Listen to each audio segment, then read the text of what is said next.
हुए कहा कि अनुच्छेद 30A के तहत किसी संस्था को अल्पसंख्यक माने जाने के प्रावधान क्या है, मापदंड क्या है। एसजी ने यह भी कहा, सीजेआई ने अपनी बात को कोट करते हुए कहा कि संघ इस प्रारंभिक आपत्ति पर जोर नहीं दे रहा है कि 7 न्यायाधीशों को संदर्भ नहीं किया जा सकता, इस बात पर विवाद नहीं किया जा सकता कि अनुच्छेद 30 अल्पसंख्यकों के साथ भेदभाव न किए जाने की गारंटी देता है। सवाल यह है कि क्या इसमें भेदभाव के अधिकार के साथ साथ कोई विशेष अधिकार भी हैं। मुख्य न्यायाधीश ने अपने फैसले में यह भी कहा कि किसी भी नागरिक द्वारा स्थापित जो शैक्षणिक संस्थान को अनुच्छेद 19(6) के तहत विनियमित किया जा सकता है। इसके साथ उन्होंने ये कहा कि इस न्यायालय ने साफ कहा है कि अनुच्छेद 30 के तहत अधिकार जो है वो निरपेक्ष नहीं है। जस्टिस DY चंद्रचूड़ ने अपने फैसले में कहा कि अनुच्छेद 30 के तहत अधिकार निरपेक्ष नहीं है। अल्पसंख्यक शैक्षणिक संस्थान के विनिमय की अनुमति अनुच्छेद 19(6) के तहत दी गई है, बशर्ते यह संस्थान के अल्पसंख्यक चरित्र का उल्लंघन न करे। एक अहम बात इन्होंने ये कही सुप्रीम कोर्ट के मुख्य न्यायाधीश DY चंद्रचूड़ ने कि धार्मिक समुदाय कोई भी संस्था जो है वो स्थापित कर सकता है, लेकिन उसका प्रशासन नहीं कर सकता। संविधान के पहले और बाद के इरादे के बीच में अनुच्छेद 30A को कमजोर करने के लिए नहीं किया जा सकता।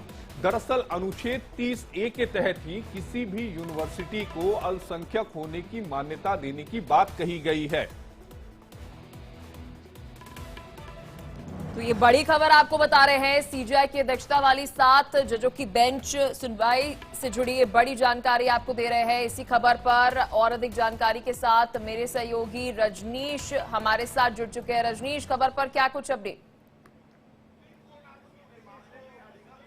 देखिए पलक, 7 जजों की ये बेंच थी, जिसमें से 4 जजों का जो फैसला है वो एक है, जबकि 3 जजों ने अपना अलग अलग फैसला लिखा है।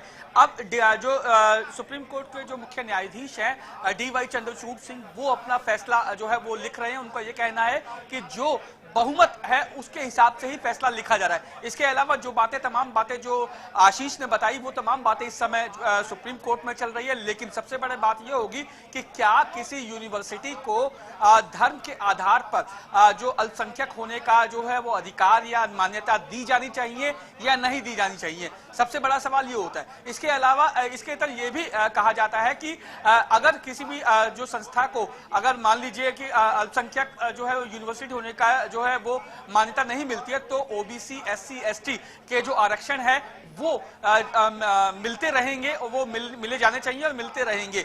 फिलहाल अभी जो है वो फैसला लिखा जा रहा है सीजेआई के द्वारा, और अब जब फैसला पूरा लिखा जाएगा उसके बाद ये पता चल पाएगा कि क्या अलीगढ़ मुस्लिम यूनिवर्सिटी को जो अल्पसंख्यक मान्यता दी जाएगी या नहीं दी जाएगी। लेकिन मैं आपको बता दूं, 7 जजों की ये बेंच थी, जिसमें से 4 जजों ने अपना फैसला एक रखा है, जबकि 3 जजों ने अपना फैसला अलग अलग जो है वो लिखा है। अब ये देखने वाली बात होगी कि 4 जजों का जो फैसला है वो क्या अलीगढ़ मुस्लिम यूनिवर्सिटी को अल्पसंख्यक यूनिवर्सिटी देने के पक्ष में, मान्यता देने के पक्ष में है या नहीं। फिलहाल कुछ देर का इंतजार करना होगा, क्योंकि फैसला भी लिखा जा रहा है और खुद DY चंद्रचूड़ सिंह इस फैसले को लिख रहे हैं। जी देखिए, DY चंद्रचूड़ जो है वो इस फैसले को पढ़ रहे हैं रजनीश, लेकिन जरा ये बताइएगा दर्शकों को कि ये पूरा जो विवाद है आखिर विवाद है क्या, कब से शुरू किया गया? 2005 में अलीगढ़ मुस्लिम यूनिवर्सिटी का वो कौन सा नोटिफिकेशन था जिसको इलाहाबाद हाईकोर्ट में चुनौती दी गई?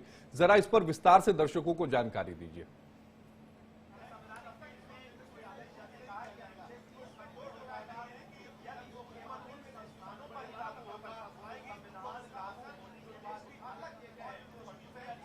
रजनीश, आपको मेरी आवाज आ रही है?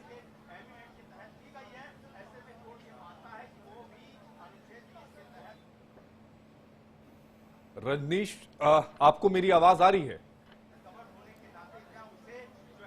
तो इस समय जो सुप्रीम कोर्ट की 7 जजों की संविधान पीठ है वो फैसला जो है वो सुनाना शुरू कर दिया। दरअसल ये जो पूरा फैसला है वो 4-3 के बहुमत से फैसला सुनाया जा रहा है।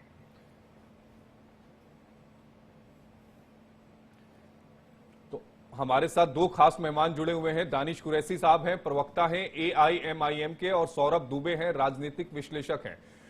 दानिश भाई, ये जो फैसला सुप्रीम कोर्ट का आ रहा है, ये फैसला एक नजीर बनेगा, क्योंकि अदालत को यह तय करना है कि क्या AMU को जो माइनॉरिटी इंस्टीट्यूट का जो दर्जा दिया गया है, क्या वो बरकरार रहेगा या नहीं? देखिए, मैं ऐसा मानता हूं कि दरअसल माइनॉरिटी का दर्जा मिलेगा या नहीं मिलेगा, जो चीजें निकल के आ रही हैं उससे बढ़कर एक चीज ये समझ में आ रही है कि कोई भी माइनॉरिटी इंस्टीट्यूट कंस्टिट्यूट करने के पावर्स जो हैं किसी भी कम्युनिटीज के या समाज के या उन लोगों के हैं। रहा सवाल के जो चीजें अभी आप जो डिस्कस कर रहे थे उसमें जो निकल के आ रही है कि मैनेजमेंट जो है वो सरकार का रहेगा, तो मैनेजमेंट सरकार का ही रहता है, इसमें कोई नई बात नहीं है। क्योंकि देखिए एजुकेशन मिनिस्ट्री से एफिलिएटेड होता है कोई भी संस्थान, एजुकेटिव संस्थान जो होते हैं वो मिनिस्ट्री से जुड़े हुए होते हैं, चाहे सरकार स्तर पर हो या फिर प्राइवेट कोई इंस्टीट्यूट कोई चला रहा हो तब, क्योंकि आपकी मान्यता, आपके सर्टिफिकेशन जो है वो सरकार मान्य प्राप्त तभी हो सकते हैं जब आप सरकार के जो नॉर्म्स हैं, जो कवानीन है, उनको जब आप फॉलो करते हैं तब। रह गई बात इस पे सवालिया निशान की, देखिए इस देश के अंदर में तमाम ढांचे जितने भी मुसलमानों, खास करके अल्पसंख्यक मुसलमान, अल्पसंख्यक में भी मुसलमानों की मैं बात कर रहा हूँ, मुसलमानों के जितने भी मजहबी ढांचे हैं उनकी बात की जा रही है। डिफरेंस जो है ना, वर्तमान सरकार जो डिस्पैरिटी करती है ना, वो मैं आपको बताऊं कि अलीगढ़ मुस्लिम यूनिवर्सिटी के बजट की बात आती है तो वो डिडक्ट कर दिया जाता है, बीएचयू की बात आती है तो बढ़ा दिया जाता है। तो ये जो पैरामीटर्स हैं इन पर भी तो क्या कभी कोई संज्ञान लेगा?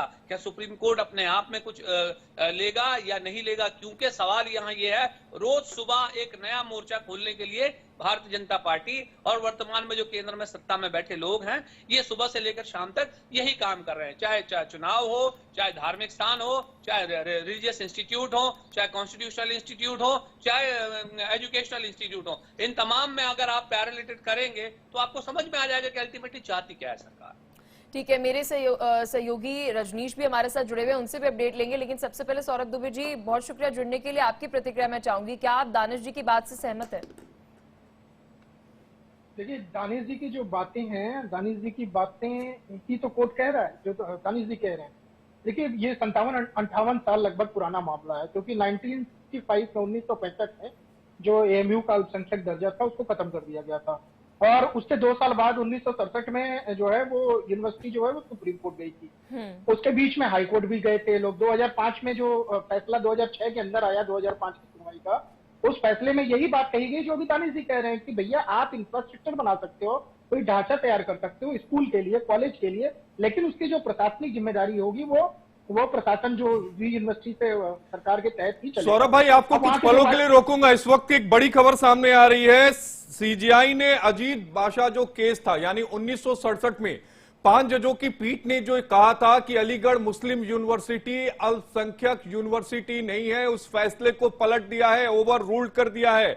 सुप्रीम कोर्ट का जो फैसला था है वो बहुमत से 4-3 से आया है कि अलीगढ़ मुस्लिम विश्वविद्यालय अल्पसंख्यक संस्थान है। एक बड़ा फैसला। दानिश कुरैशी जी।